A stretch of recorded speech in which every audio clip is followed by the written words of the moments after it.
өзің лохсың ғой енді. Қайтесің енді, болды, нормально жүре бер, бәрі нормально болады, уайымдама, короче. Жүрдім мен. Саған біреусі ал деді ма, соң алып бер деп айтты ма саған, все, бара бер. Все, братан. Все, давай. Жақсы. Жиені інім ғой, студент өзі. Кеше 14 февраль болды ғой, день влюбленных деп айтады ғой былай. Ну, соған өзі сөйлесіп жүрген қызына гүл сыйлаған ғой былай. Гүлдің бағасы примерно 30-35 мың. Нормальный букетте не істеген, сыйлаған, енді ұят болмасын деп. Тағы қасына шоколадтармен бір нәрсемен берген ғой. Сөйтіп мәз болып қызға подарок етіп берген. Содан кейін мәз болып жүрген ғой енді. Кешке дейін, сосын кешке Оликс шұқылап отқан, білмеймін мен, бір нәрсе болып. Оликсте өзінің жаңа қызына подарок еткен гүлін көріп қойған Оликстан. Бір бағасын 7 мың теңге ма деп қойған, короче, 8 мың теңге ма деп қойған.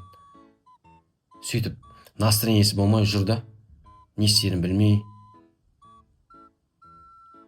Бұның неприятно ғой, айтыңдаршы, неприятно ғой, сен оны шын жүрекпен, шын сезіммен, оған қызға сезімін білдірейін деп оған гүл подарок еттің да, ол алды да ұнамай қалды маған деп, шоколадын бәрін өзі алып жеп алады да, чаймен қосып, гүлді сатып жібереді да ше.